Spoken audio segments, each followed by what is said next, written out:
to close your eyes if that feels safe for you, or you can find a gentle gaze in front of you. And begin by breathing deep enough that you can hear your breath. Feel how the breath moves your body, the rise and fall of your belly, the expansion of your ribs, the rise and fall of your chest. Now gradually make the breath gentler and let it flow naturally in the body, or intuitively in the body. But keep listening to its sound. Try not to listen to your thoughts. Listen only to your breath.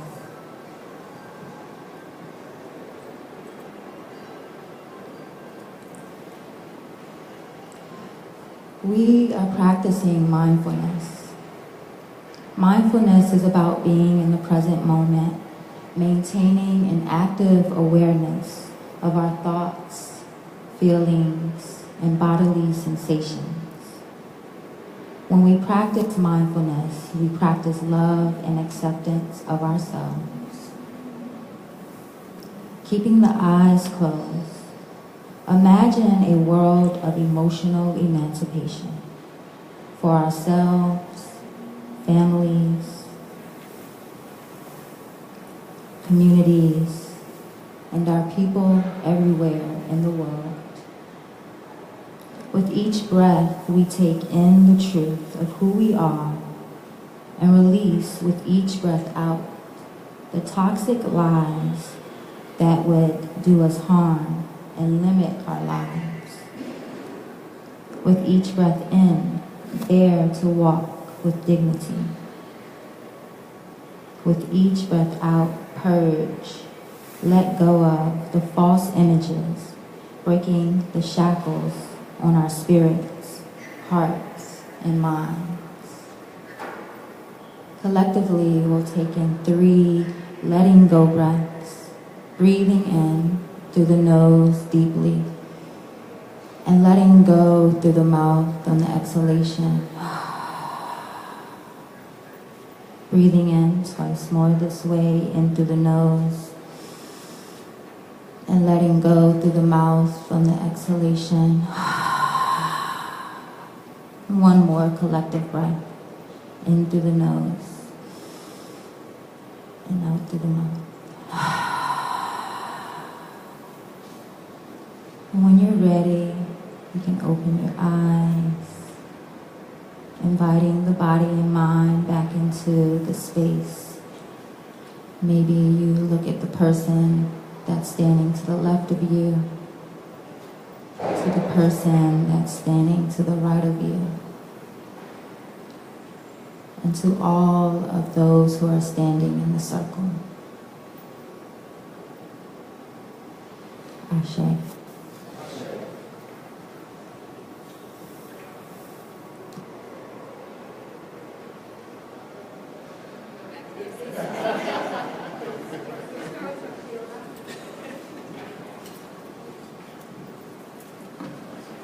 Thank you, Ron. Can you hear me? Yes. Hey, brother. Good morning, sisters and brothers. It is wonderful to be here with you, to see your beautiful faces. My name is Enola Aird, and I am with the Community Healing Network. And my first order of business this morning is to express gratitude. Gratitude to God and our ancestors. Next thing I want to do, God and our ancestors for bringing us to this moment. We've been doing this, being on this journey for almost 11 years now. So we are grateful to God and our ancestors for calling us to this moment. Next, I would ask the members of the board of Community Healing Network to stand so that you will know who they are, who are here, even back there, and we will be able to thank them for their work.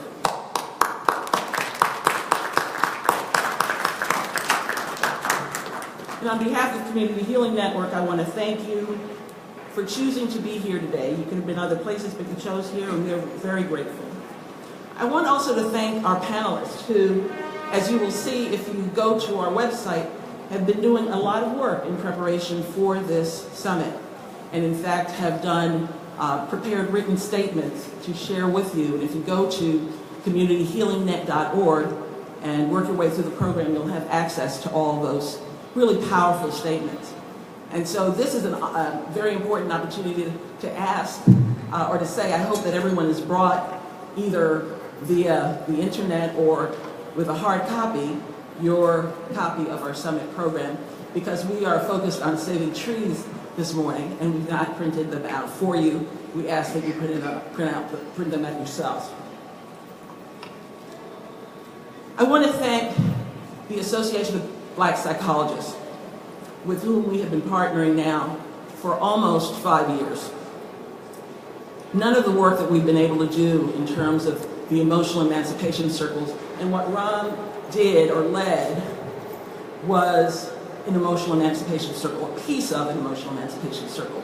Mindfulness is very important to us.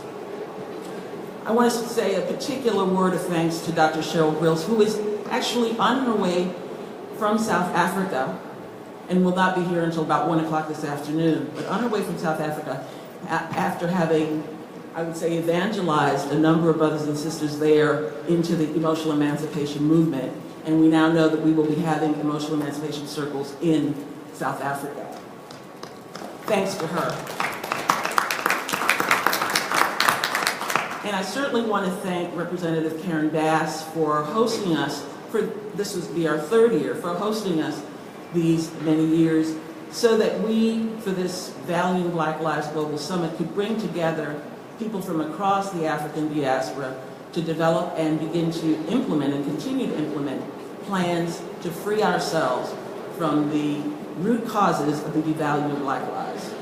And those are the lies of white superiority and Black inferiority, or as it's being talked about these days, white supremacy. We got a pretty packed schedule, and the reason is that we planned to do this summit on reparations last year, and then we found out that John Conyers, who's a champion on this issue, is holding this afternoon a brain trust. We didn't want to conflict with him in any way, so we decided we'll do a short thing here focused on emotional reparations at the local level, and then we'll go over there at 3 o'clock. So that's why the program is a little truncated. So then the question is, why reparations? In order to answer that question, I want to just tell you a very short but very true story. In the year 1324, Mansa Musa, a Black man who was the ruler of Mali in West Africa, passed through Cairo on his way to Mecca. He and his entourage distributed so much gold during their stopover that the local currency collapsed and didn't recover for 10 years. Economic historians tell us that Musa was one of the richest men in world history. But that shouldn't really surprise us, because 6 centuries ago, Africa was a rich continent with thriving civilizations, great armies, and great mosques. Gold was Africa's currency when Europe was still using silver. But today, Africa, as we know, is one of the poorest places on the face of the earth. And in 2016, a study was released that said that if the wealth of the average Black family in the United States continues to grow at its current pace, and the wealth of the average white family stays absolutely still, just stands where it is, it will take well over, does anyone want to guess how long it would take for the average Black family to catch up with the average white family? 200 plus, 238 years. So what that tells us is that to build the great wealth of the Western world, to build this America in which we stand today, European nations exploited Africa, and among other peoples, Africans. To justify this exploitation, Europeans rewrote the narrative for Africa and for Africans. They erased Africa's mighty history and replaced it with an insidious invention, white supremacy, which breaks down into the lies of white superiority and black inferiority. For nearly 600 years now, these lies have hounded us and limited our health, our wealth, our safety, and our potential. They have been repeated so many times across the generations with so much physical force, backed by so much physical and psychological force. They have become a part of every institution. They are part of our public policies, and they are part of the very cultural air we breathe. The sum of substance of it is this. Starting in the 1440s, up until this very moment, the advantages and privileges conferred on whiteness have been growing, and the disadvantages and burdens imposed on blackness have also been growing. It is well past time, we say, to bring an end to this chapter in human history. In order to do this, we need to really undertake a systematic effort aimed at really understanding the nature of the harm. What are the components of the crime against the humanity of African people, the crime against the humanity of our ancestors, and the crime against our own humanity? The reparations case for economic harm has been made, and it's pretty compelling. But I think even more compelling is the case for emotional reparations.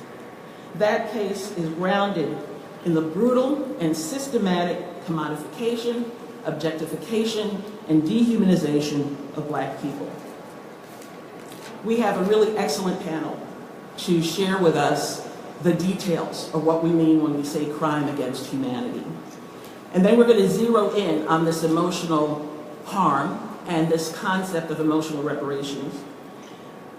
But as we do that, we also are always focused on action. So our panel will be giving us suggestions as to how we get out of here, out of the situation that we're in, and we will be working together in our circles to develop strategies for kind of spreading this emotional reparations movement widely when we go back home.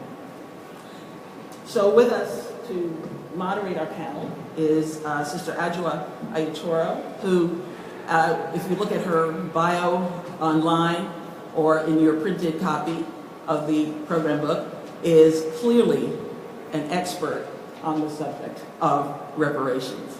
And so we leave you in her hands to guide us through the panel.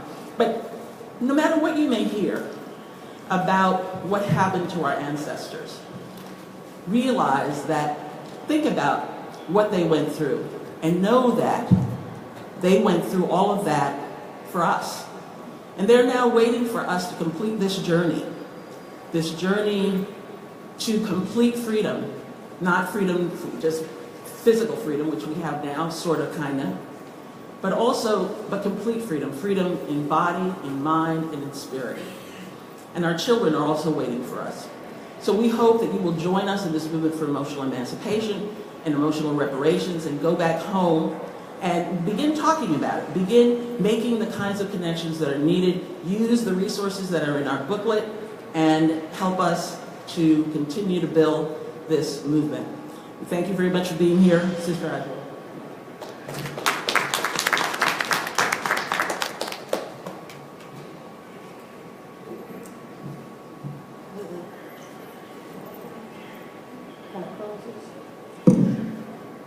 I'm not techie, so I have to ask and touch technologically. Okay. Okay, well, thank you very much, Enola. Thank you to the organizers, and thank you to those who came. Of course, thank you to the panelists for being here.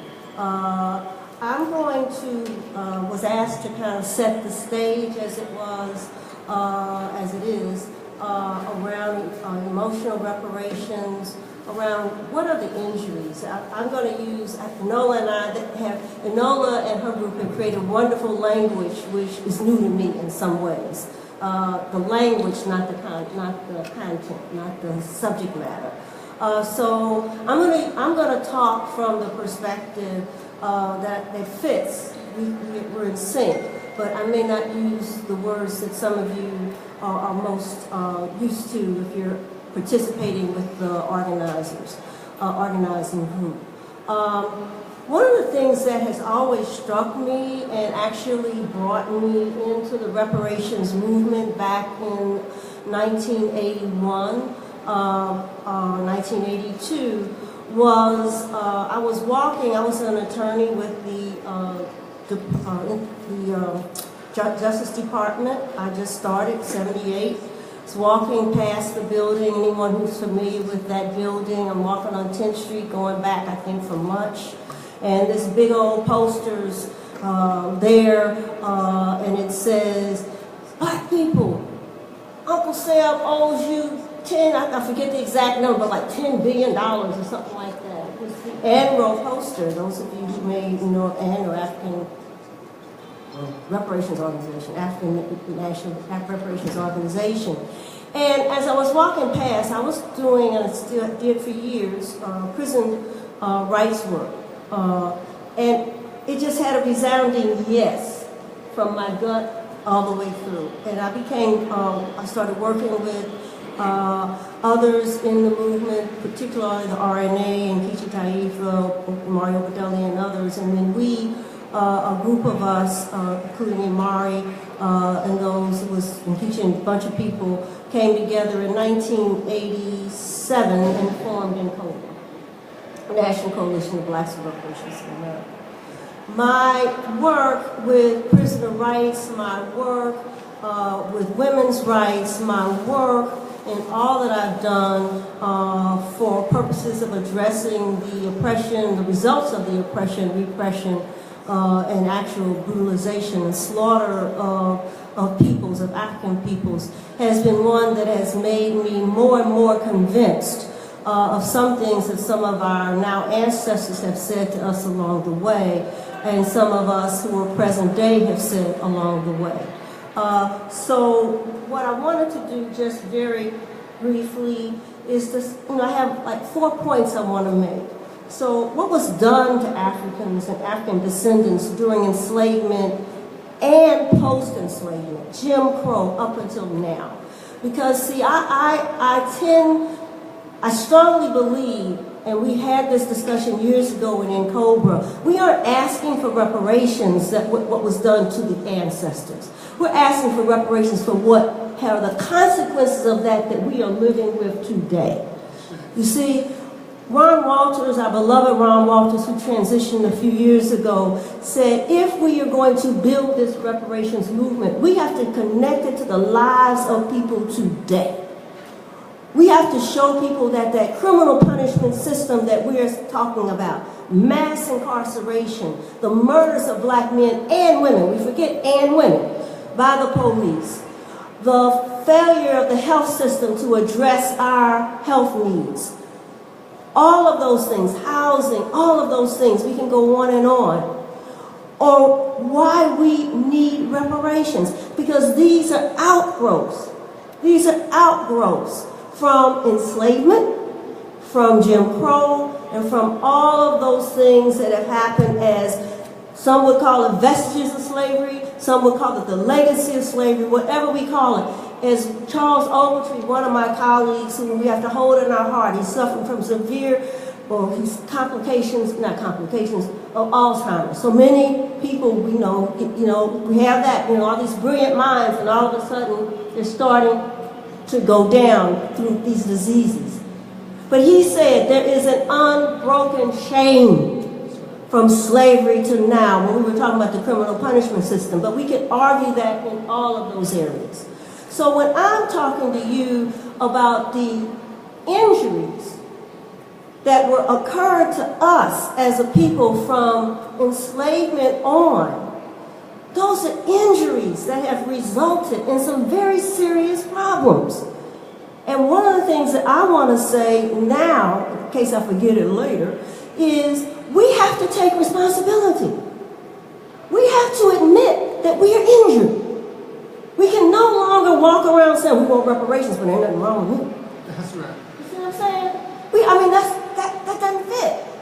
If there's nothing wrong, if all it is the economic situation, then we're not asking for reparations other than for the loss economically that occurred when our ancestors were forced to work for nothing, when we therefore didn't have wealth to be transferred from their work, and then the continuing disparities in wages and salaries that we know still exist.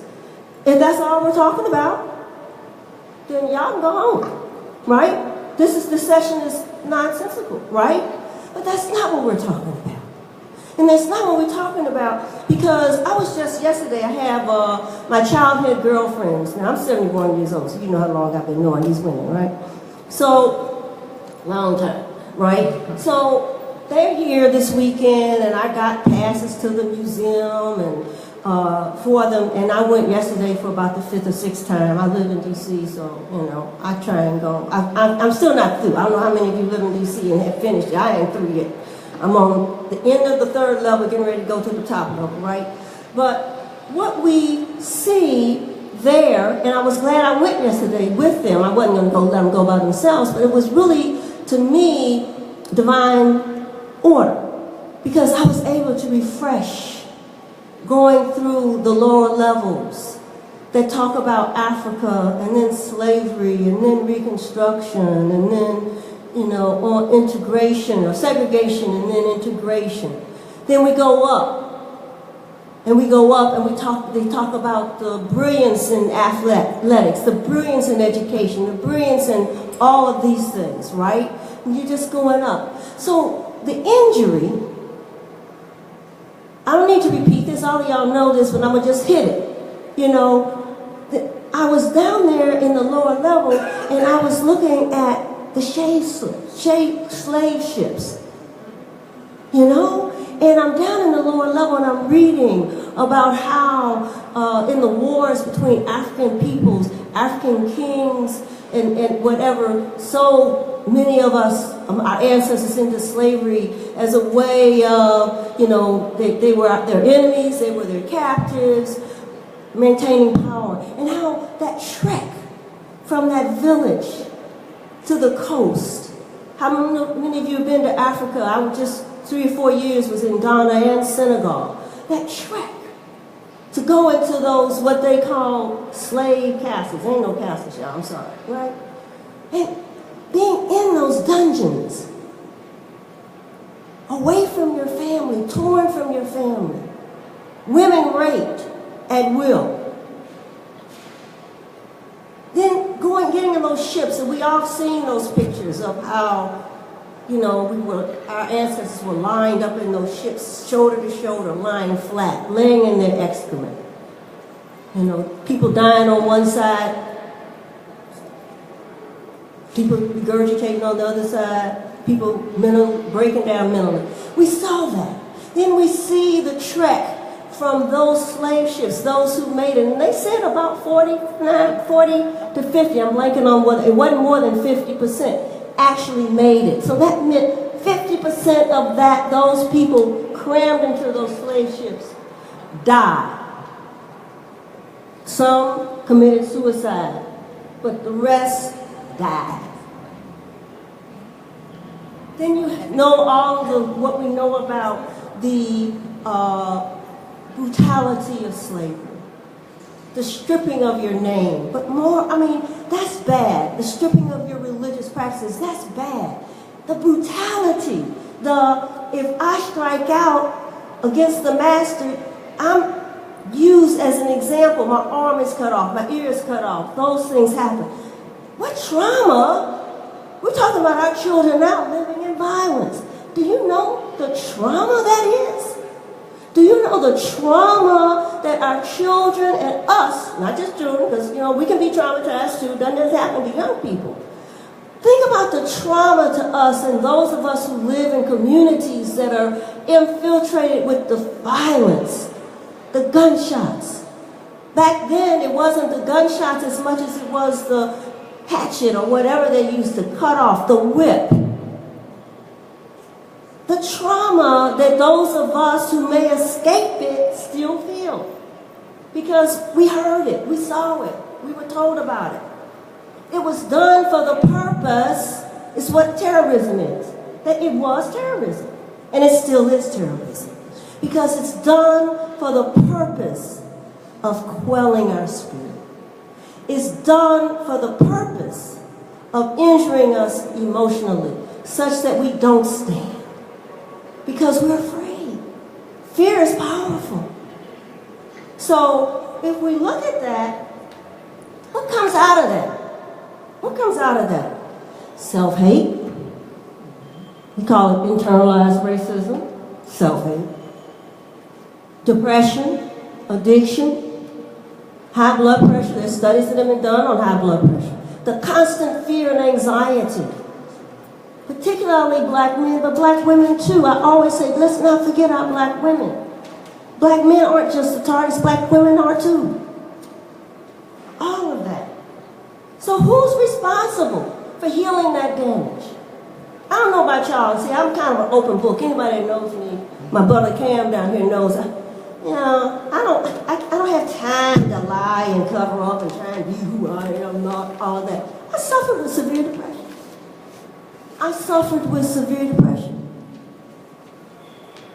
I had, at one point, had to take medicine for severe depression. Addiction. All of those things. Who was responsible? I was. I couldn't go back and say, I'm depressed. Somebody got to do something about this, right? I am. We can only heal as a principle, AA, NA, all of those helping groups. You first have to admit. They say powerless. I say admit that you're injured. You have to zone in on what you feel your injury is, and you have to figure out the resources that you need to heal. But who's responsible for providing those resources? In addition to us, for reparations, emotional reparations, it is the federal and state governments and those corporations and entities that actually participated in it, then and now. You see what I'm saying? Then and now. So we can't lose sight of, and I want to wrap up with this, we can't lose sight of our responsibility.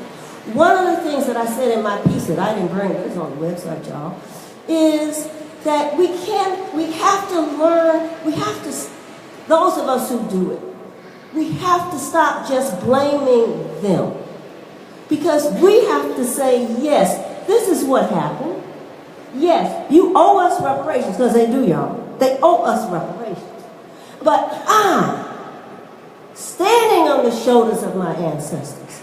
I'm going to take responsibility. And I'm going to work to heal. Because one of the things that, I hope I typed this in here. One of the things that in one of my spiritual readings, it says, whatever the challenge we have, I modified some, structural racism, abuse, depression, addiction, we are faced with an ongoing choice to become the wound or to heal. Let's stop, because I think sometimes we have become the wound. We were so deep into talking about what they did to us and da-da-da-da-da-da-da-da. We were the wound. Now, let's make the choice to heal. And when we make that choice to heal, we have to understand that for reparations, the choice to heal is ours. But for reparations, we can't get it alone. We can't get it alone. And Cobra knew that in 1987. This cannot be something that we say it's just going to be black folks fighting for reparations. Because we're not going to get it. First of all, we ain't going to have all black folks fighting reparations. We don't have all black folks fighting reparations today. We have, how many, 49 members of the Congressional Black Caucus? Is that what somebody, isn't that the current figure? All of them hadn't signed on to H.R. 40. In fact, half of them hadn't signed on to H.R. 40, I don't think. Am I right, Ken? So let's be clear. We, just like in slavery, it was others than us that struggled for our so-called freedom. We have to work on that. But also, and I'm going to take my seat, and no, I'm not taking my seat, I'm going to do this panel. But also, And I know sometimes this may be a hard pill to swallow. But the injury didn't just occur to us. You can't oppress a people and be brutal to a people and not be injured yourself. You can't. So I know we have to dig deep, brothers and sisters. I know we have to dig deep. But our ancestors dug deep. Those who believe that we would be free one day, they dug deep, because a lot of them didn't believe that. So we have to dig deep and realize that no system of oppression injures only the oppressed. It injures the oppressor too. And so the healing is beyond just black folk. Because we're not going to be healed by ourselves.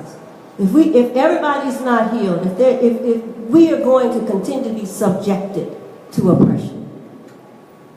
That's it. So with those words, those opening words, trying to put some, at least my views, out there in terms of hopefully why Anola and the group invited me to open and moderate the panel, I want to introduce you to the panel. What we're going to do, after I introduce you to the panel, you won't hear from me until they're finished.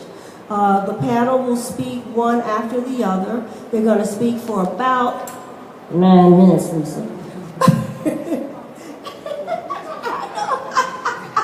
Oh, Jesus, we had that. It's an inside joke, y'all. From our call, I said 8, Lisa said 9, so okay. So 9 minutes, just so we have enough time for you to offer comments and questions to the panelists, and then we'll go on with the small groups. So I want to introduce the panel, and I'm going to introduce them in the order they're seated, not in the order they're in the program. We have first Dr. Brian Nichols. His bios, I'm not giving the bio, you have all the bios. Dr. Brian Nichols, followed by Dr. Maisa Akbar, followed by Dr. Lisa D. Delpit, followed by Alan Kwabena Frimpong, and last but not least, Cam Howard. And if Baba Leonard comes in, he'll speak between Dr. Lisa, that's okay, and Mr. Alan Frimpong. Okay? Thank you very much. After they speak, I'll come up and we'll direct all questions.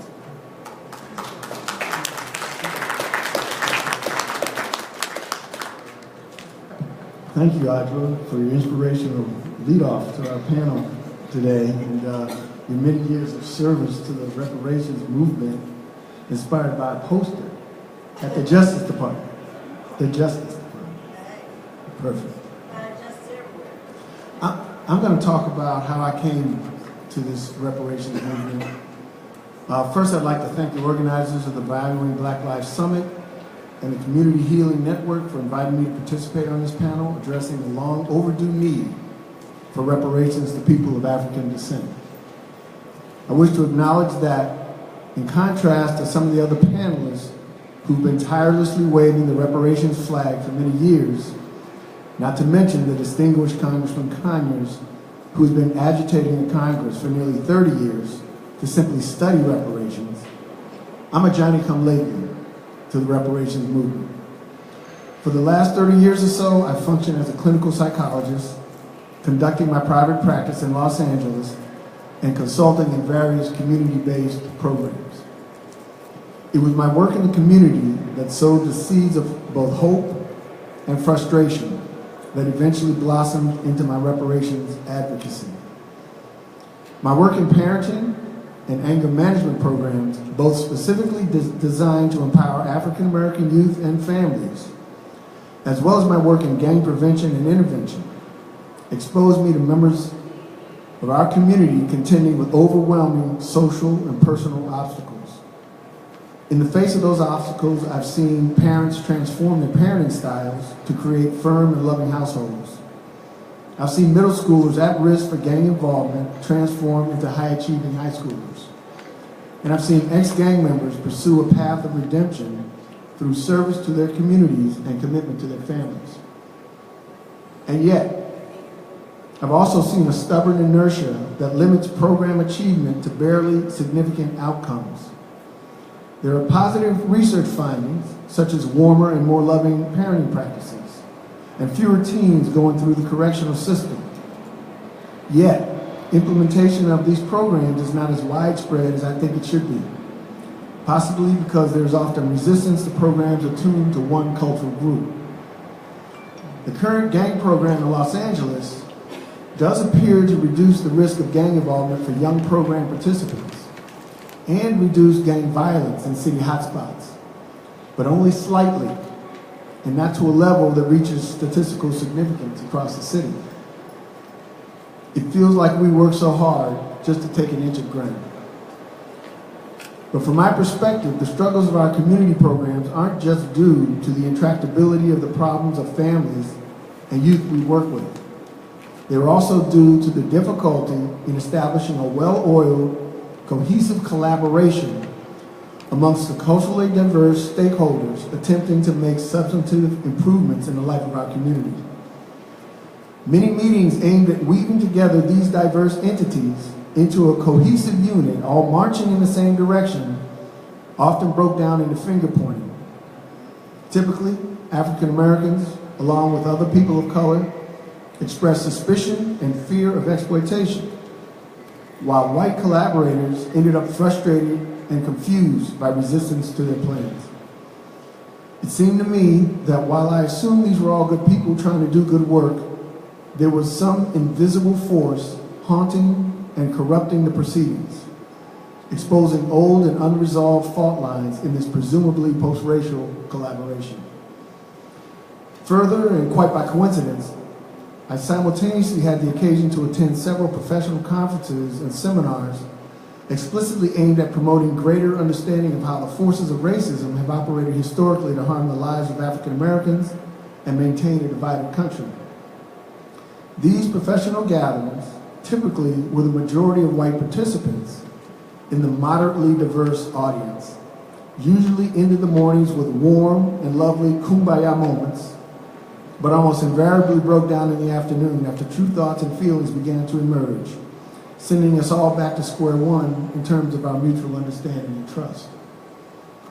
I thought long and hard trying to understand just what the hell's going on out here. I knew the now 20-year-old implicit bias literature that said that even the most well-intentioned Caucasian American is vulnerable to having stored unconscious racial biases. I also knew literature describing cross-cultural psychotherapy, identifying a process called racial enactments that can overtake the therapeutic relationship and cause a replaying of the oppressor-oppressed dynamic. Additionally, I was aware of an African-American psychologist who theorized that the residue of unresolved historical harms collects in what he calls a cultural unconscious, and then exerts a disruptive influence on contemporary life through what he calls phantom narratives. The upshot of this psychological literature is that there is something historic, powerful, and largely invisible that continues to disrupt our interracial discourse. My conclusion is that this invisibility is largely a result of denial in many white Americans, born of the necessity to distance from the role of historical oppressor, exploiter, and perpetrator of a crime against humanity, responsible for, amongst other things, the deaths of millions of Africans. I imagine a denial that says, quote, these acts were in the past, and I cannot and should not be held accountable. Further, I would suggest that this denial is a powerful defense against shame, the shame of having benefited from actions that contradict conscious values and intentions. Shame researchers clue us in on why shame is such a disruptive emotion by clarifying that whereas guilt is feeling bad about what I did, shame is feeling bad about what I am. And what are African Americans left with in the face of this shame-based denial? It would seem that we are left with the shadowy replication of much of what has gone on before, a process well documented by Michelle Alexander in The New Jim Crow. Psychologically, we are left with grief and sorrow, a struggle with the meaninglessness of nihilism, and a sense of invisibility. At the time I contemplated these issues, surely through the grace of God, I came across the case for reparations in the Atlantic by Ta-Nehisi Coates. Here, though Coates patiently takes the reader through a profoundly moral case for providing just reparations to African Americans, I was struck with the powerful impact reparations could have not only on the psychology of African Americans, but on white Americans as well, with the potential to promote racial reconciliation. My view is that living in a, quote, unrepaired and unrepentant America exposes us to a taint, a toxic sociocultural environment that poisons us all. I propose reparations as an antidote for that toxicity. The reparations antidote addresses both the terror and rage protected by the suspicion of African Americans, and the shame and aggression protected by the denial of white Americans. It is the missing apology and untendered compensation that has stood waiting since the Emancipation Proclamation as the remaining unfinished business of atoning for the crime of slavery. And to be clear, in my view, this is not white Americans apologizing and paying restitution to African Americans. It is institutions acknowledging misdeeds on behalf of all Americans. But it does allow white Americans to once and for all say, I acknowledge and see you for all the pain my country has put you through, and for African Americans to say most profoundly, thank you for seeing me.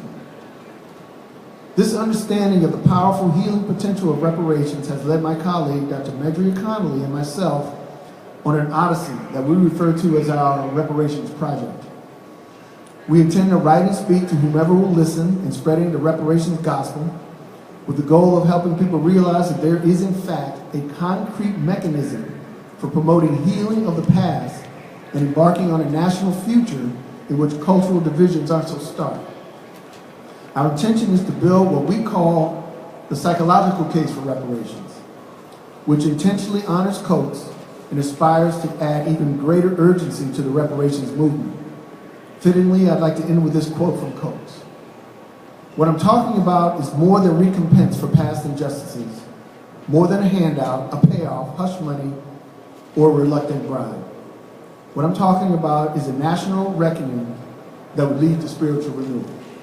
Ta-Nehisi Coates, The Case for Reparations, 2014.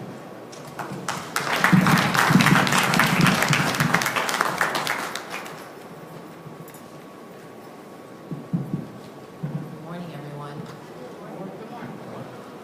Is this one working? Can you hear me? Okay. Thank you, Enola, for inviting me to be part of the panel. My name is Dr. Maisa Akbar, and I am a clinical psychologist. Adjoa, thank you so much for forging this very important conversation. And my fellow panelists, I appreciate being in your presence. It always empowers me to be in a room like this because we don't get enough of this, you know. Day in and day out, we're in our work environments, and sometimes we need the spiritual healing, the communication, the conversation that has to happen in order to realign us in the direction that we need to head in. And sometimes we forget. I'm coming to this work from a slightly different perspective, but with the same underlying tones. I'm looking at this work from a new phenomenon that I have coined, although it's a very old, deep-rooted condition, urban trauma. And urban trauma for me is very near and dear, not only because I've been able to define it in ways that it associates characteristics that are intertwined and interconnected to multi-generational slavery and the impacts of the atrocities that happened to our ancestors. But that it shows us how generation over generation, this has impacted and affected us in our biology, in our genetics, in our behaviors, and in turn, in the way that we show up in this world and in this community. So in recent years, there has been a surge of something that's called epigenetic studies. Have you all heard of that? Epigenetic studies? Where some very brave researchers, geneticists, are going back and they are, instead of looking at sociological aspects of the damage that was caused due to slavery or archaeological research, they're linking genetic research to try to identify the aspects of slavery that cause trauma and how it has replayed itself generation after generation after generation, but biologically. So the sense is that these impacts to our psyche, the black psyche, has changed our genetic makeup. Can you imagine that? Over 500 years ago, our DNA and our genetic makeup was a certain way. And now, almost 500 years later, because of the chronic and significant trauma that we have experienced, our genes have changed. And they've even identified which gene. It's called the FKBP5. That's how scientific and specific this is.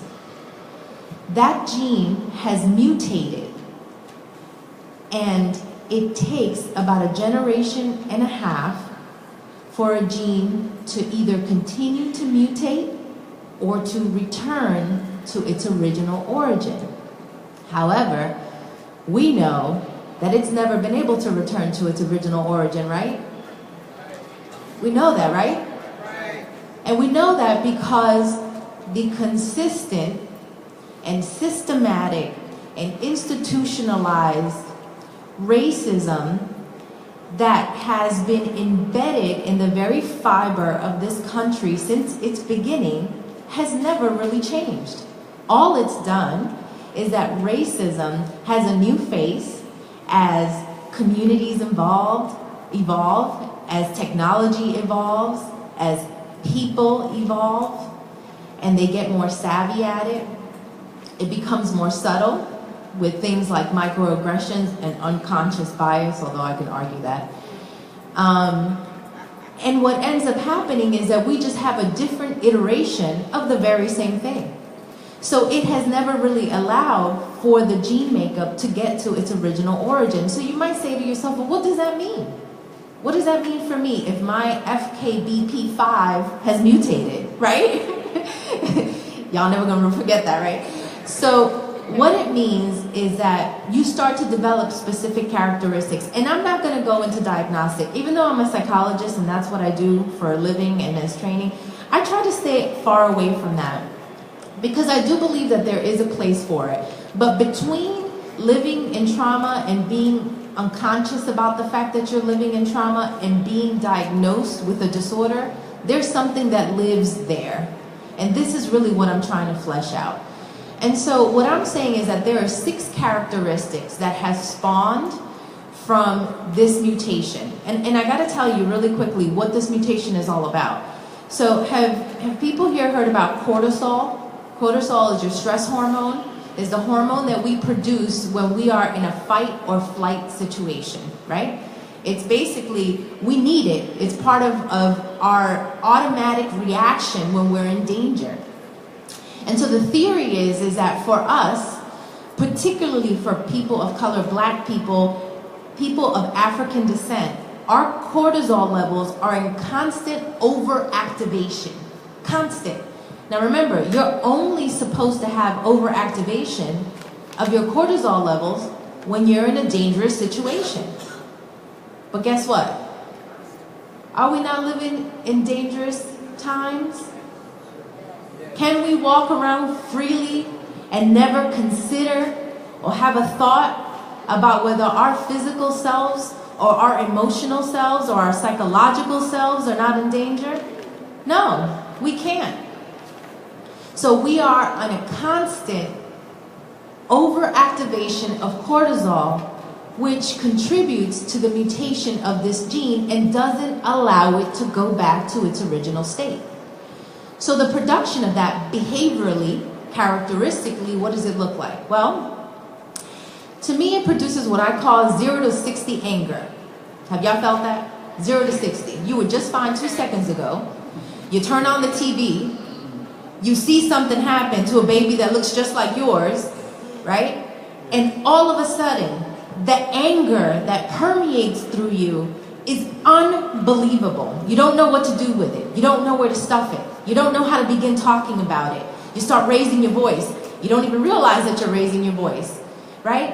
And it's a different kind of anger. It's not an anger that is sequential. It's not an anger that is solicited by something that is specifically bothering you. It's an anger that sits in our DNA. It's an anger that is embedded in that mutated gene that dates back to slavery. And that's why you go from 0 to 60. The second characteristic is mistrust, right? Sometimes we have a hard time, well, a lot of times we have a hard time trusting white people and their intentions, and we know why. But that has also carried over into mistrust with each other and the intentions that we have for each other.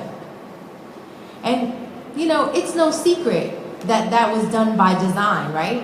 We didn't just get here because we wanted to live in communities with each other where we don't trust each other. We got here because by design, that's the way that it was created. It was embedded in our communities and in our families. I only got 1 minute and I got 4 to go, so I'm gonna get a little faster. Manipulation is the other one. Sometimes we need to manipulate our way through situations, and sometimes we are the ones manipulated. Fear, a constant state of fear. Perceptual errors, and that really quickly are errors in terms of what we perceive that happens, and perceptual errors in terms of what others perceive of us. So the easiest way for me to define that is our stereotypes, right? Those are perceptual errors from others onto us. And the last one is rejection. It's a constant feeling of being rejected. And I'm going to address the piece of reparation really quickly, but I think you can understand where I'm going with it without outlining it, right? We need to focus on the idea of mental and emotional reparation. And we don't need to focus on that with what when we had our conversation, talked about professional poverty pimps coming into our communities and telling us what we need to heal ourselves. We need to do it by understanding who we are, how this is linked to slavery, and for ourselves to create places where we can emotionally heal with each other and among each other, not someone dictating to us what our healing path is going to look like. That's all I have to say.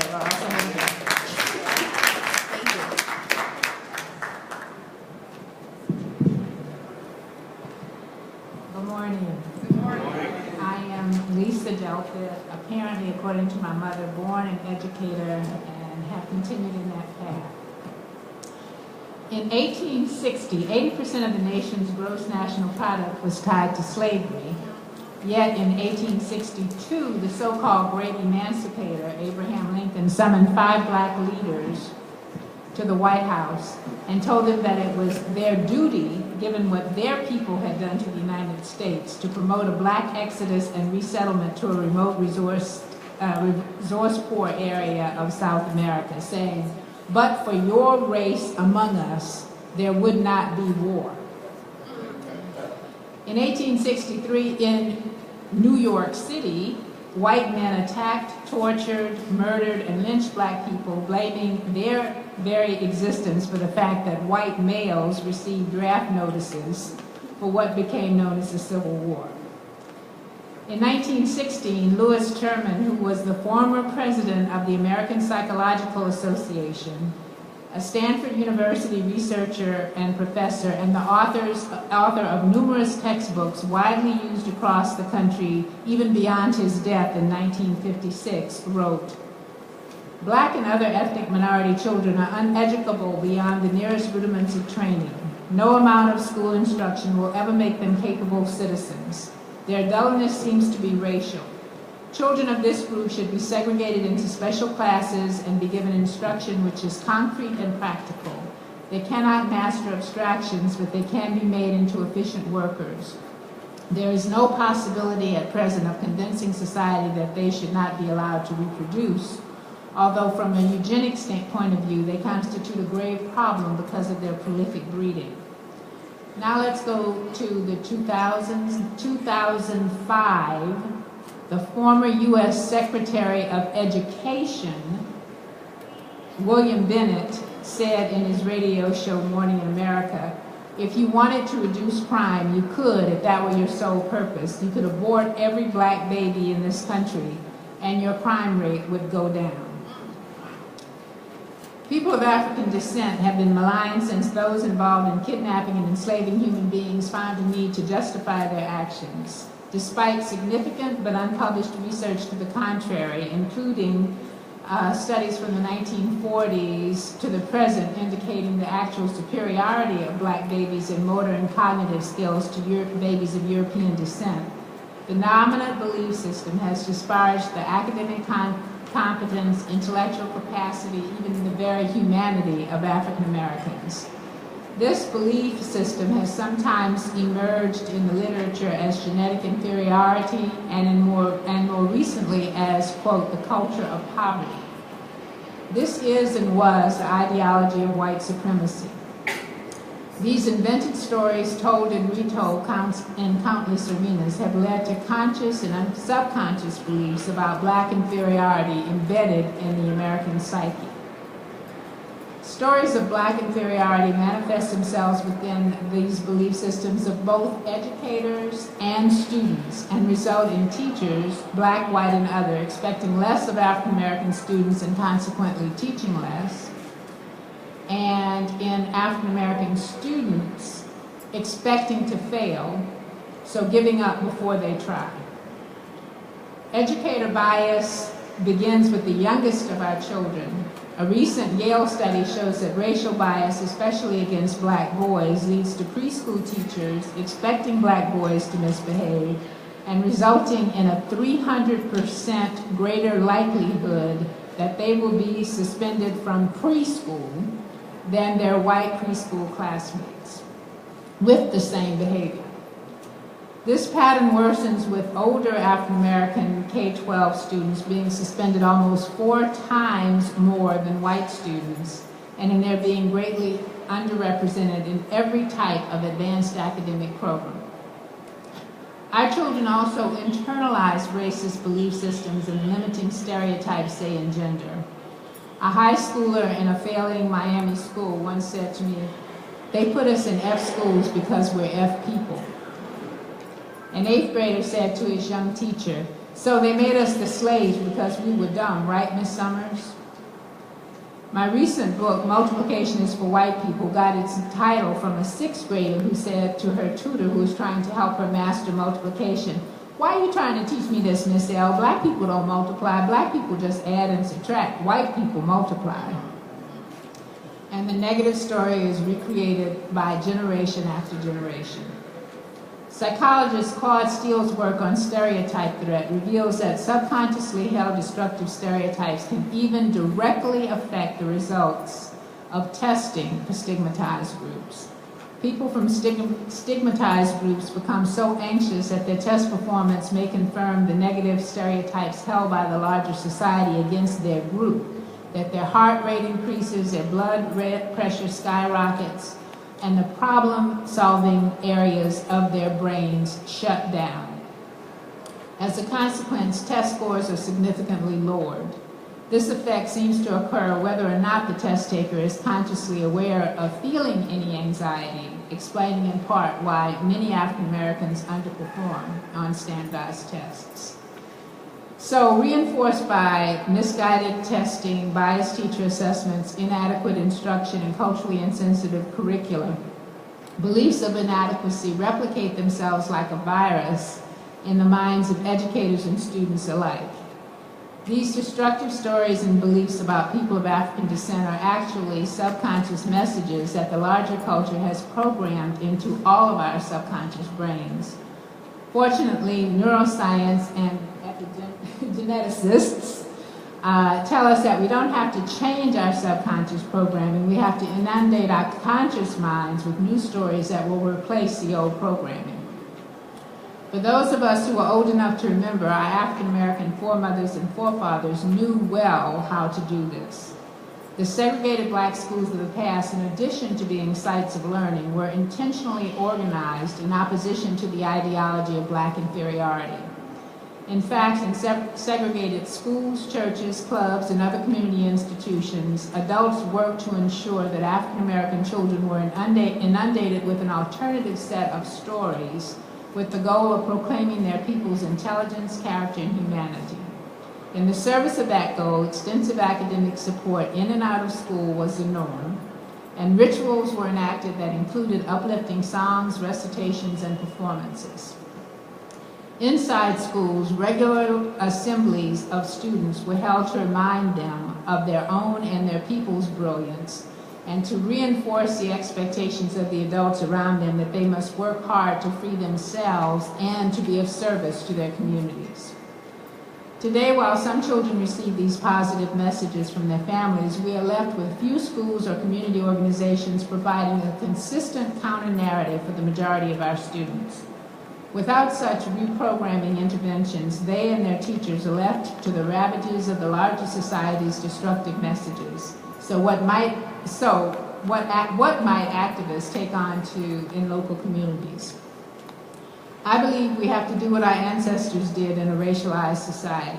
In communities and in schools, we have to provide counter-narratives to the stories embedded in our children's minds and address those embedded in their teachers' minds. There are many things we need to address, but I'm going to suggest here only a few.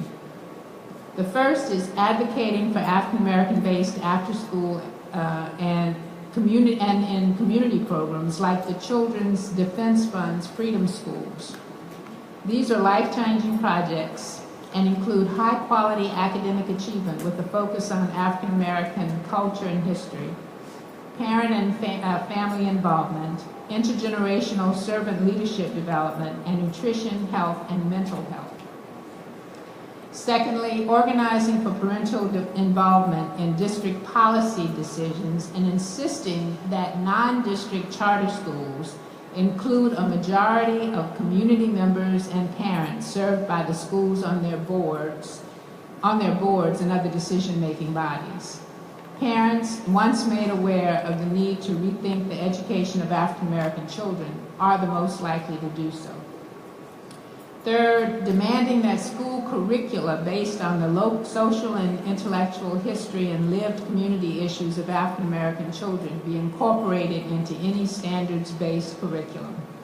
Within such a curricular format, students should be allowed to access relevant information to become the producers of knowledge within their classrooms and communities, and not merely the recipients of others' knowledge, thus seeing themselves as agents who can change the status quo.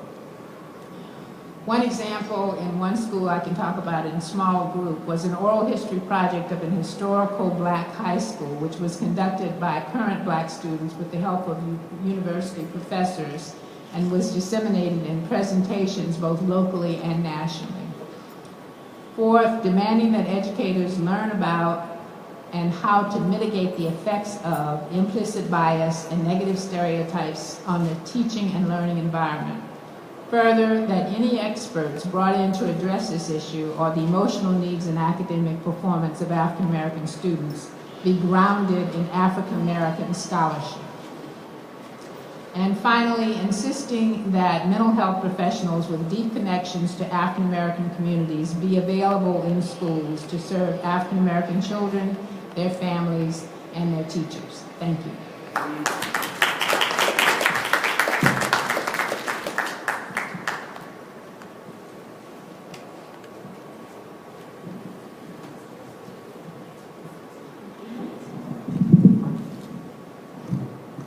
What's that? Assalamu alaikum to the believers. Good morning. I asked Adjoa if I could stand. I'm an elder, and when you become 77, everything begins to happen to you when you sit down. So I'm not taking any personal privileges, but please allow me to just stand to give my remarks. Let me first of all say that I'm deeply honored to be here, to be among such an august body of presenters, but I also want to commend and thank Queen Sister Enola for pulling us all together again. Show your love for this beautiful queen. I know a few of the panelists, but I raised this young lady to my right, so I know she's going to be hard on me, so let me get right into my remarks. Next thing I know, she'll be sliding me a piece of paper, and I do want to share some pieces with you. I also wanted to stand because as I conclude my remarks, some of you are going to run me out of this room, so I want to be able to get right out of here and right over there. That way you can't kill me. I haven't said all of that. Let me just say that I want to really dedicate my remarks to the brothers and sisters who have lost their lives as a result of Hurricane Harvey, Irma, Jose, and Maria. I frame it that way because my remarks will focus on the interconnectedness between us Africans here in America and our Caribbean families. And I think oftentimes as we do this work, we tend not to show the connectivity between us and our brothers who are living and were born and maybe residing now here in this country but are from the Caribbean. As you all will know and remember, when they decided they didn't want us to live as human beings, the first spot they dropped us off in were the Caribbean islands. Am I correct? So my remarks again will focus on that. The living legacies of African enslavement in the USA and the Caribbean, legacies that have been passed down from generations to generations. I start that way so that you will recognize, first of all, that my comments are going to be very, very short. I shared with Sister Enola my 10-page presentation for you today. I don't know whether or not you have a chance to see it yet. It's on the website. And I also have a document that I wanted to share with you called Defining Harms for African American Children, Families, and Communities. That's on the website. I also have some copies, and that's significant because what it does, it describes how oftentimes those who do not come from our experience define us in ways that are not appropriate to be described. So what we did was to pull together members of the Black Family Summit. I'm the convener of the Black Family Summit, as I'm sure Sister Adjoa shared with you. And the authors of this document is Dr. Patricia Newton, who is the medical director of the Black Psychiatrists of America, Dr. Nell Prim, who is with the All Hills Mental Health Alliance, Dr. Darrell Rowe, past president of Black Psychologists of America, Tony Oliver, president of the National Association of Black Social Workers, and Dr. Taiwan Lovelace from our DC Justice Collaborative. Let me go back to my remarks. The African descendant population of North America and the Caribbean has the highest incidence in the world of chronic diseases in the forms of hypertension, diabetes, type 2. The pandemic is a result of the nutritional experience, physical and emotional brutality, and the overall stress profiles associated with slavery, genocide, and apartheid. Over 10 million Africans were imported in the Caribbean during the 400 years of slavery. I'm not going to go through all of that because it's too lengthy, because what I do want to do is focus on some of the issues that we are currently faced with. You've heard statistics given, and I want to just give you one that I just came across before I left Durham, North Carolina, which is where I live. It was called the African Americans' only racial group left behind in earnings. And it talks about how African Americans were the worst off financially in 2016 than they were in 2000. And it goes on and on, listen to all of the other indicators of how we have fallen behind in terms of other groups. But all of this is a result, as we all know, of the enslavement and the residuals of that have forced us into these conditions. But because of our conditioning we often think that it's us and not the external factors that cause us to be like we are. Let me just talk a little bit about a model that I have shared with Sister Enola. And my notes are all running together in here because I've just gotten off track for a second. It's called a value system required for an African American community development program. And I list out several categories that I think are very, very important for us to maintain and strengthen and overcome the residuals of post-traumatic slavery disorder. I talk about the essential elements of an African-centered program. I talk about a paradigm for the American family community program model. I talk a bit about maintaining one's family unit. I talk a bit about how you can provide, educate black children, how you deal, and also how do we deal with teaching our children to deal with racism, the importance of celebrating black holidays, the importance of celebrating and organizing family reunions, the importance of developing a family economic plan, the importance of adopting black children, the importance of family support groups, the importance of developing our personal family library, the importance of decorating our homes with black art, the importance of community health projects, the importance of supporting black businesses, the importance of supporting religious institutions, and the importance of supporting historically black colleges. And I go on to point out, in terms of supporting black colleges, if you'll remember, over 75% of all our black doctors, lawyers, engineers, and dentists receive their undergraduate degrees from historically black colleges and our universities. And I give examples. And, you know, we talk often about the movement, and those of us who come out of the movement, Brother Stokely Carmichael, for example, we knew him as Kwame Ture, went to school right here at Howard University. H. Rap Brown, Southern University, Dr. Martin Luther King, Morehouse College. Some of our current leaders, we can talk about Jesse Jackson at North Carolina A&T, Roberta Flack at Howard University, or we could talk about Spike Lee and Samuel L. Jackson from Morehouse University. For those of us who went to basketball, Avery Johnson from Southern University, and the great Earl the Pearl Monroe from Winston-Salem University, just to give you an example. We could go on all to the other areas. But oftentimes, we send our children for their first year of undergraduate education to universities that do not look like us. White people send their, Jews, for example, send their kids to Brandeis University. If you are Mormon, you're not going to send your kid to any place but Brigham University. Am I correct?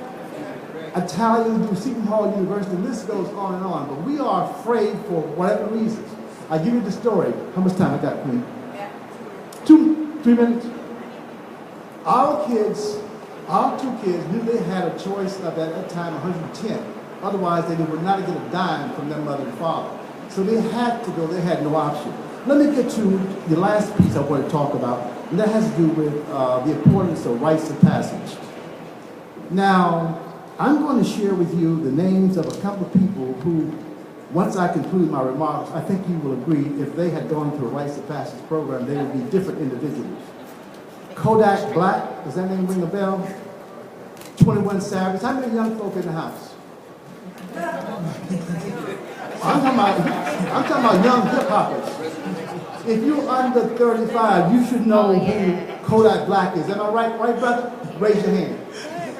You should know who 21 Savage is. Raise your hand. You should know who Wiz Khalifa is. Khalifa. You should know who he is.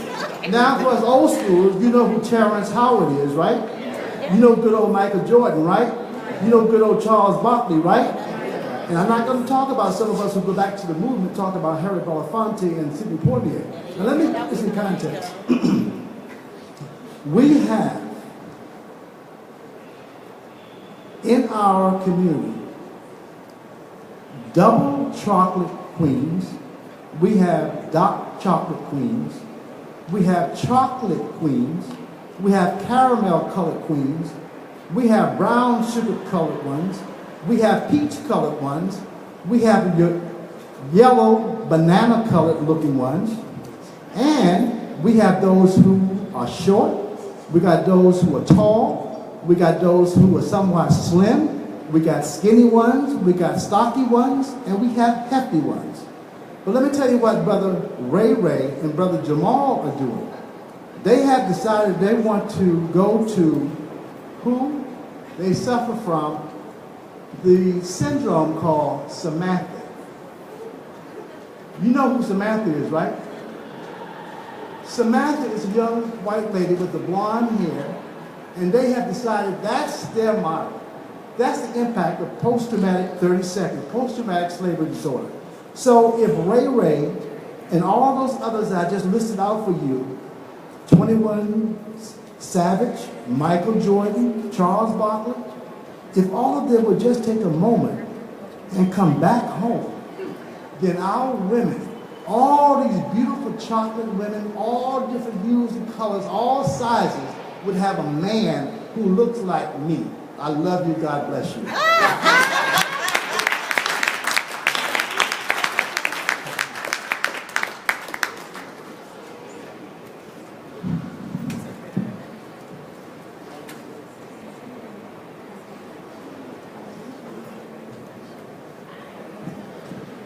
So I'm a call and response kind of brother, so I'm just going to do a quick call and response right quick to get the vibrations going. So I'm going to say, great rising.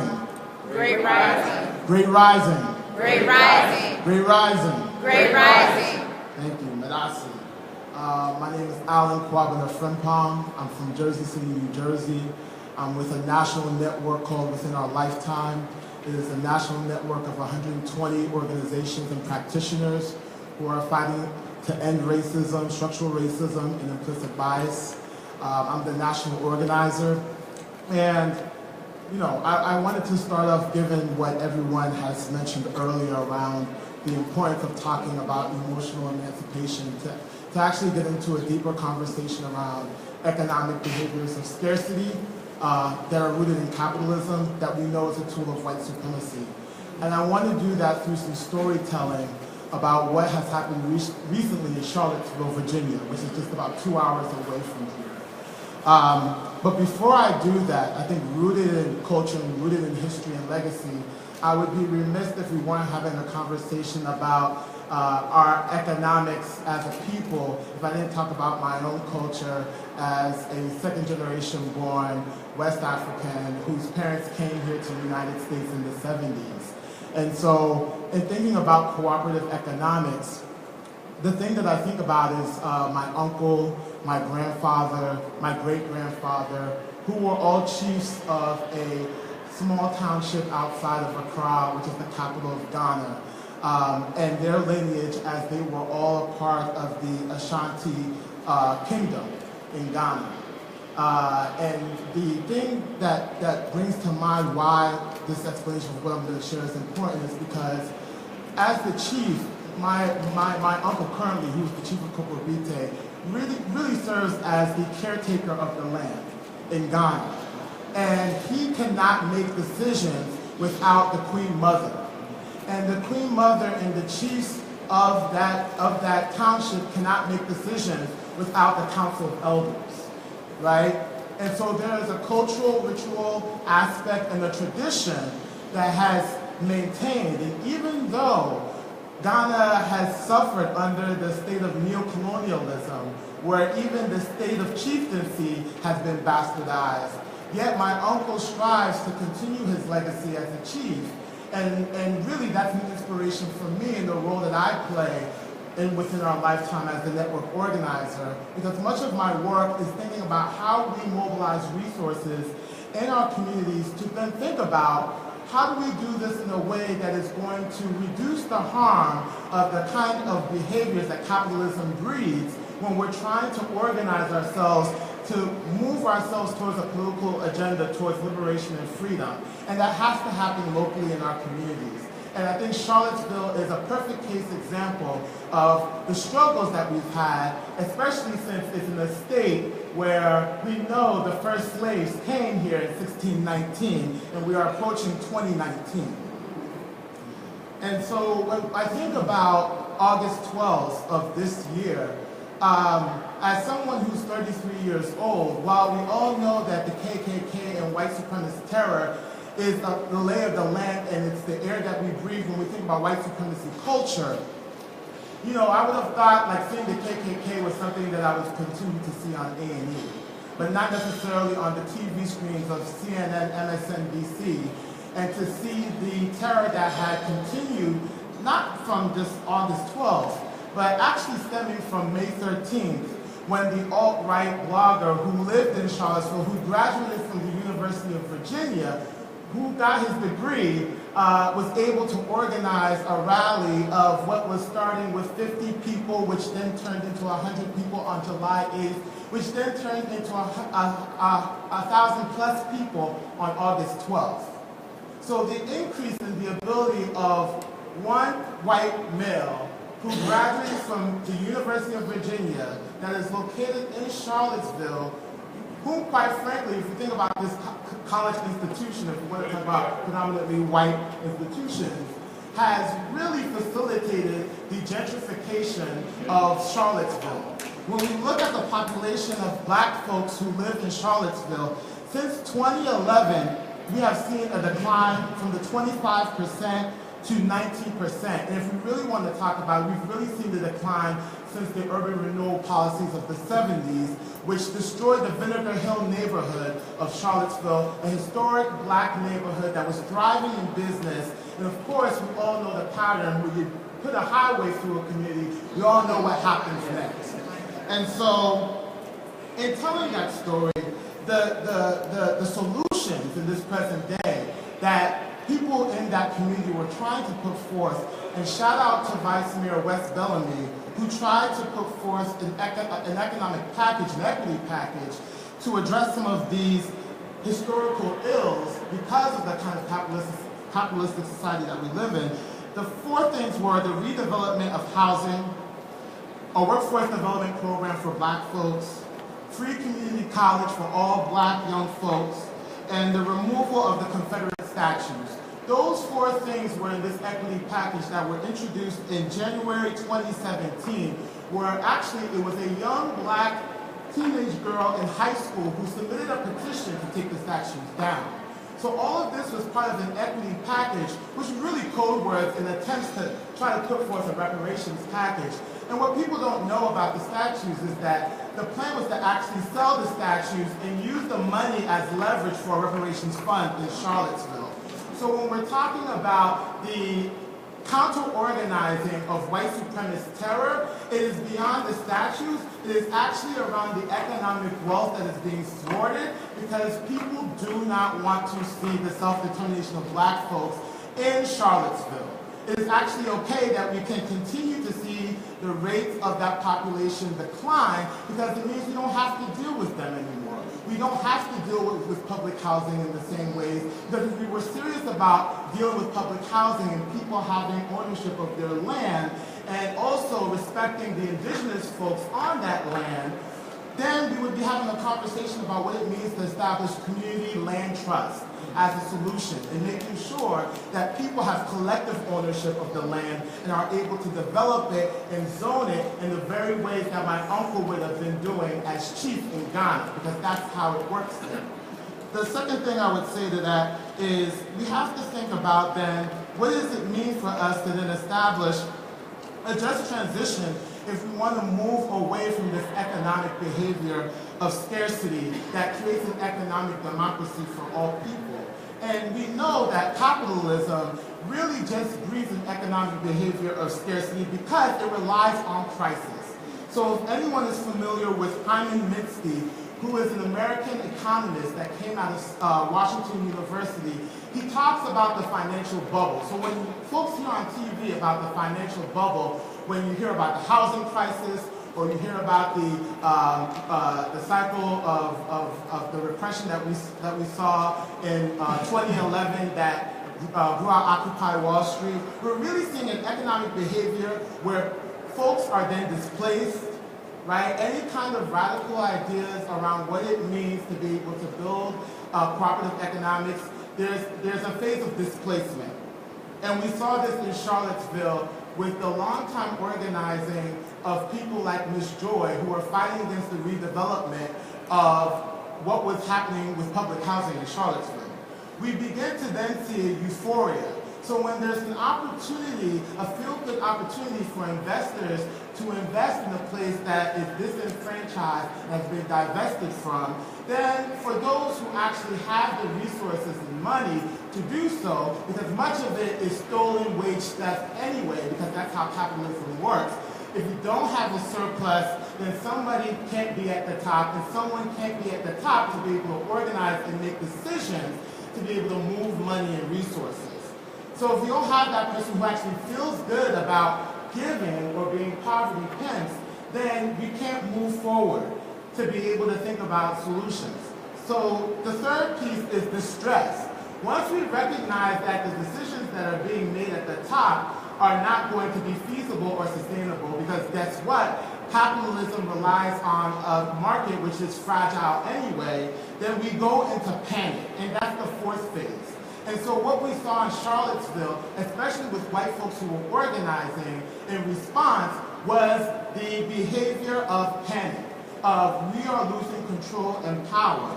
And so if we're not thinking about solutions on changing our relationship with debt and scarcity, creating anti-capitalist alternatives that allow us to practice new ways of being and being intentional about designing and participating in systems that allow for our freedom, that looks like cooperative housing, that looks like credit unions. We recognize we're still living in a capitalistic society, but we have to figure out what our just transition is going to be if we're going to liberate ourselves out of capitalism. And that also means if we are going to achieve reparations on any level, it also means that we have to stand in that truth too. And I would just say lastly, in doing so, it really means we cannot afford to privatize public goods and services and continue to commodify them.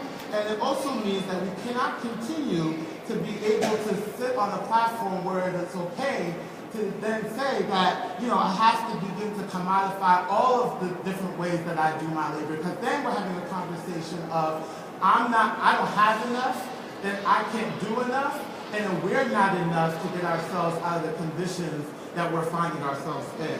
So I'll conclude with that, but definitely thank you.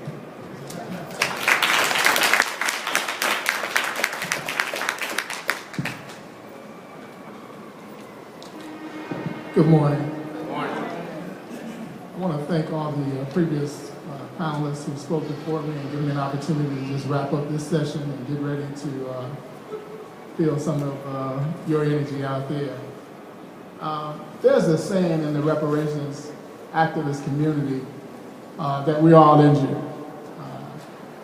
You heard scientific proof to that fact that we're all injured, but that's just generally a saying in the reparations community. I live in Chicago, and many times we can readily see the injury in our young people who are engaged in various types of violence, but we understand that that injury is widespread. It appears in city hall chambers, it appears in corporate America where blacks are, it appears in the high schools. Things that you heard here on this panel, that injury is ubiquitous on the psychological level, on the emotional level, and intellectual level. We also understand in the reparations community that we undergo our healing through struggle, through engaging this battle. We're healed, or that healing begins to take place.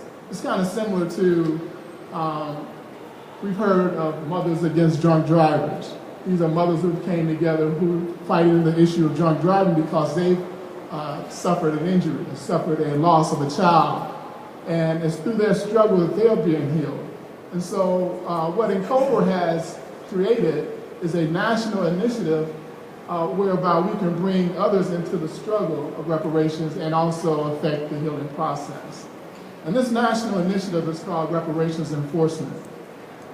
Now, reparations enforcement is a philosophy and an action. It's a philosophy based on what took place at the World Conference Against Racism in 2001, where the international community declared that slavery, the slave trade, colonialism, apartheid, these practices that you've heard that we're speaking on today, that these practices were crimes against humanity.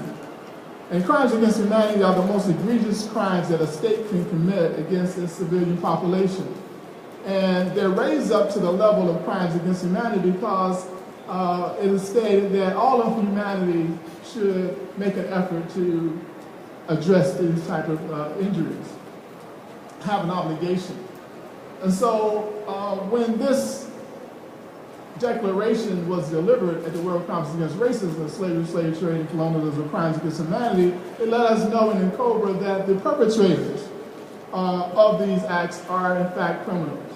And we can call them criminals today because of this declaration. And that changes the whole paradigm in our activism. No longer are we just going after institutions that had some bad behavior, that did some bad acts, but we're going after actual criminal entities. And so we can call these entities to the United States government. We can call Georgetown University. We can call the Roman Catholic Church. We can call all these railroads. We can call these many teaching institutions. We can call them criminal entities in relationship to people of African descent. They might do some great things, but in relationship to people of African descent, they are in fact criminal entities. And then we can formulate a particular action to address these crimes. Now, we know about the Jewish Holocaust. At the conclusion of the Nuremberg trials, there were entities that were established to enforce and to go after these war criminals. After Durban in 2001, there was no entities established to enforce the Durban Declaration and Program of Action that stated that these acts were criminal acts, and that there was a moral obligation on behalf of all of humanity to rectify these injuries.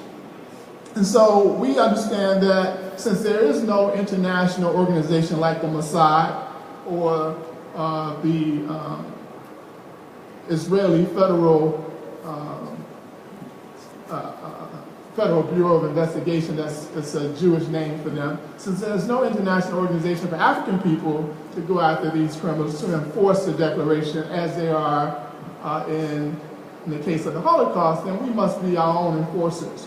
We cannot wait on the federal government to go after corporations. We cannot wait on the federal government to go after institutions. We cannot wait on the federal government to go after these churches and other entities. We put together a book in Chicago called Reparations for Centuries of Theft of Injury, which identified Chase Bank that's operating in Chicago, that identified all these different railroads that are operating in Chicago, that identified Bank of America that's operating in Chicago, and some other entities that we determined that we would go after at certain points to enforce our human right to be repaired.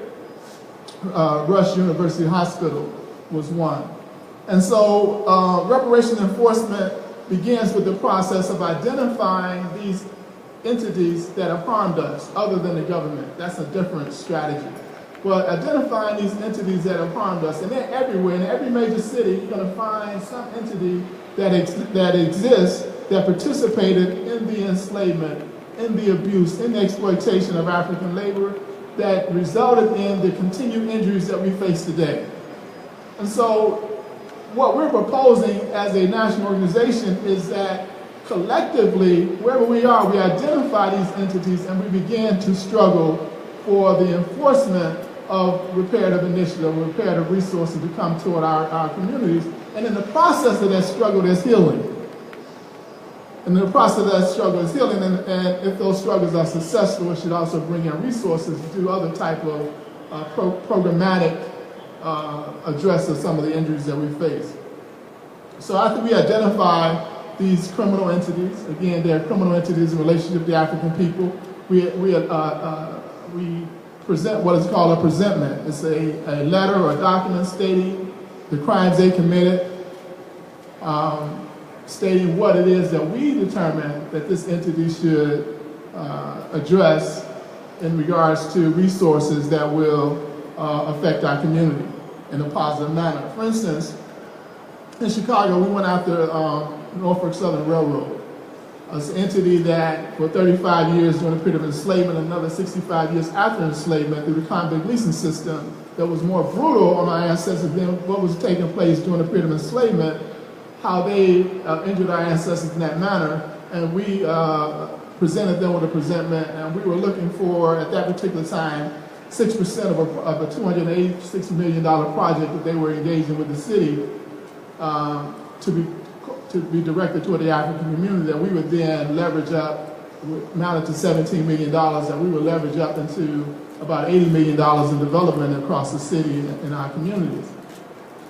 We were unsuccessful in getting that, but we were successful in forcing them to create or to retrofit all of their diesel equipment and their new diesel equipment to the tune of several million dollars, $13 million, that they were expanding their rail yard in the black community that already had the worst air quality in the city, and with their expansion was going to decimate the air quality even more, but we were able to force them through a city benefits agreement to retrofit all of their diesel equipment and their new diesel equipment to the highest emission standards by this particular action.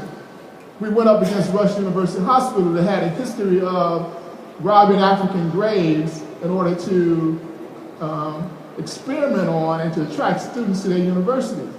And our presentment, Sister Lisa, our presentment was that we wanted 100 doctors over 10 years trained in transgeneration epigenetics. And so this is a way that we can specifically target healing modalities and healing programs from particular entities that have injured us. And part of this process that we call reparation enforcement, part of this process that we call reparation enforcement is one that we think that there was a challenge in the early 2000s with the National Council of Negro Women against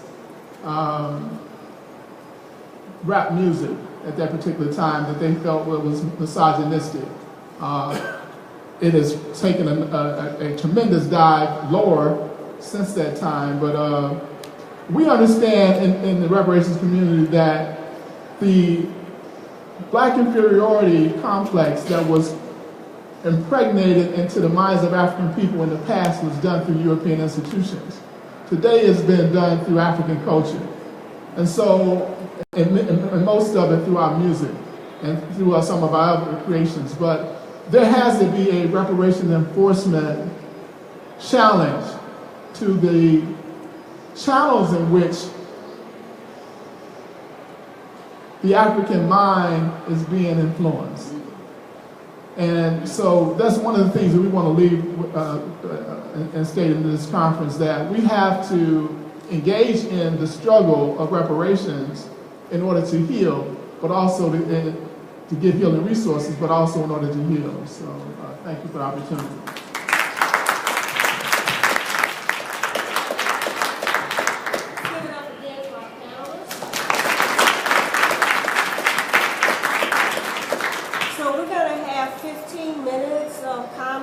Questions from you, and they will respond. We're asking you to please be disciplined. We're asking that your question or comment be no more than 1 minute. I will call on everyone who wants to speak. I will not call on someone twice until everyone who wants to speak has spoken. So with that, hands in the air or whatever. No questions or comments? We can end early. Questions, comments? You have your hand up?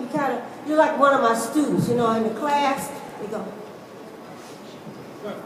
You know, like, trying to give others an opportunity. oh, no, you don't have to do that, brother. I'm a moderator well. Okay, let's go. You're welcome.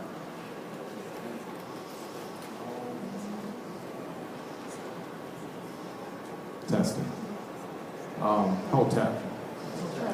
Baba Leonard, may I have permission to speak?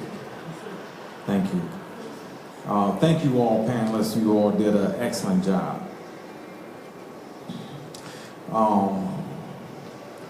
I think sometimes let me just say that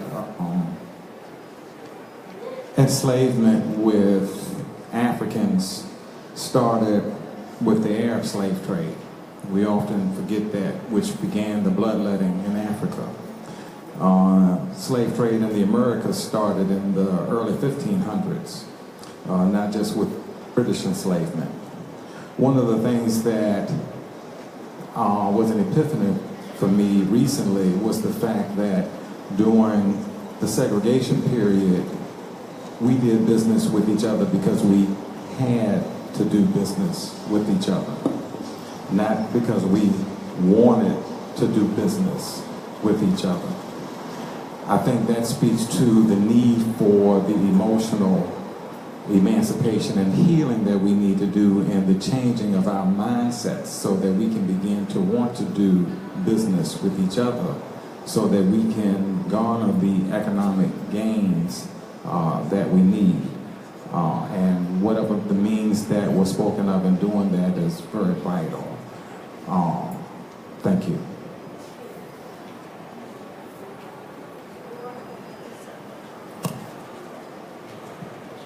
Yes, I have a comment. I forgot which panelist mentioned it, but it stimulated a thought for me. My name is Adele Williams, and I'm from Houston, Texas, and I'm so happy to be here for this 3rd annual summit. But what came up for me when someone was talking about the differences in generations, what younger generations know and older generations, what stimulated my thoughts was that we need a common thread of information in our culture that we don't have. And I remember a few years ago, someone wrote a book, I know it wasn't Friedman, it was somebody, I can't think of the person's name, that mentioned the common information that everybody needs to know in the culture. And of course it was written for the pejorative culture that we all need to know, and most of us know that stuff and know the things from our culture too. But I think it would be very important if we did that. Some scholar or a group of people or a task force commit to having a document that documents what are the common elements that we all need to know in our culture so that we can stay abreast and communicate across generations with each other, and then look at what do we need to know about our Caribbean and American culture, our African culture, just some basic information so that we're not ignorant of our own culture and we live in it every day. And that stimulated my thoughts from one of the speakers.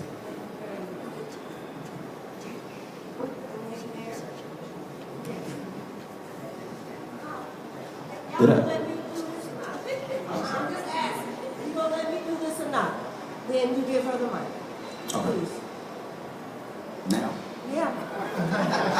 So when I called on you, you decided you were going to take my job, right? Good morning, everyone. Thank you. Good morning. You know, it brings to mind the tremendous work that is ahead of us. We had our number 45 at the United Nations during a luncheon saying to African leaders that he has a lot of friends who are coming and going to Africa to get rich. And what was appalling to me was that they seemed to sit there and they had smiles on their faces as the comment was being made. Now, someone correct me if I'm wrong. Has anything from either one of the leaders, one or a combination of them, been said or written to respond to this president's attitude about raping, and that's exactly what it is, raping the riches from our motherland for their gain. After all, we know that's what he's about, his gain, and then everything else afterward. All right. Young brother there? Thank you. Good afternoon. I had a question for our, and your name, I can't. Alan. Alan, you said you were speaking about us not being enough, not feeling enough through our commodity. Could you expand more on that and what you meant by that, please? So what I meant by that was that because the system of capitalism relies on the commodification of goods, services, and labor, the production and the means of that constantly puts us in a place where If I am a subordinate at a job and I'm not the person who owns the means of that production, I'm constantly going to be in a rat race to try to get myself to a place where I can feel like I have some kind of economic freedom. And in a condition like that, you'll never feel like you're enough. You'll never feel like you're good enough. You will always feel like you're having to prove something to somebody because you don't own the means of your production. And the way the society works is that only a few people can own means of production and everyone else has to be consumers. So that's what I meant by that comment. I hope it clarifies what I was trying to explain. The brother here and then the brother in the back. Brother here. Oh, you had your hand? I didn't see you. Brother here and then her and then the back. Good morning. So I had a quick question for the panel as it related to our responsibility or accountability as individuals of the Black diaspora, right? So then I understand that we're asking for, or we are speaking about reparations, which is, let's just say, what others should repay to us, right? However, I'm curious to understand what the panel's view is as it relates to what's our accountability to ourselves, right? You know, what's our responsibility? What things do we need to do differently in order to change our situation from what it is today? Or can we? Is this on? I guess it is. Okay. One of the things that I talked about, and I think several of us in the conversation talked about, I know Alan was specifically on that as well, is that we have to take responsibility for healing. This is the emotional reparations subject. We have to take our own responsibility. We can't just wait and point out what has been done to us, the injuries we suffered. We talked about the depression, the addiction, sorrow. My sister here added sorrow and grief, and on, economics. So we have to take responsibility for doing that. We have to get, and Bob Leonard talked about the group that includes psychiatrists and psychologists. We have all these psychologists up here. So we have to take responsibility of identifying what the problems are and getting to the resources that are there for us. If they aren't there, working together to create them. So that's our responsibility. It's like I would tell prisoners when I did prisoner rights work. You can talk all day long, but at one point or another, you got to take responsibility for your conduct, right? So we can talk about what caused it. We can talk about all of those things that we talked about today. But in the end, if we are going to get healed, we've got to take the responsibility of going forward and organizing those things that we need on an individual and a group level to heal. I don't know if any of the others want to comment on that? Actually, there are probably many things that we need to do, but I would say embracing the reparations movement is a great start, because a lot of times if we just look inward, we get stuck inward and we get trapped in our own processes. But the reparations movement gives us a way to externalize and reach out towards something proactive to make a change. And in so doing, if you really embrace the idea that we ought to have an atonement for what happened, it allows you to kind of understand yourself better in this whole process. And I think it is healing. And so that's kind of one of my responses. Yeah, I agree with you, brother. And I want to just say that as a member of, a longtime member of INCOBRA, I certainly am 1,300% behind the reparations movement.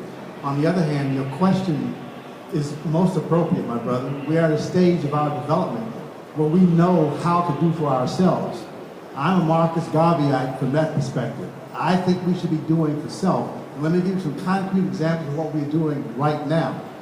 Hurricane Katrina devastated Houston. It devastated Port Arthur, Orange, Beaumont. Now you know what happened across the country. You know what's happening in the Caribbean. We didn't stand by and wait for FEMA and the American Red Cross to mobilize. We mobilized. When I say we mobilized, we have an organization called the All Heroes Mental Health Alliance. It's comprised of the organization you heard me reference earlier. And what we're doing in Houston, we have a center, and the sister from Houston knows what I'm talking about, Shape Community Center, and that's our focus of operations for Houston.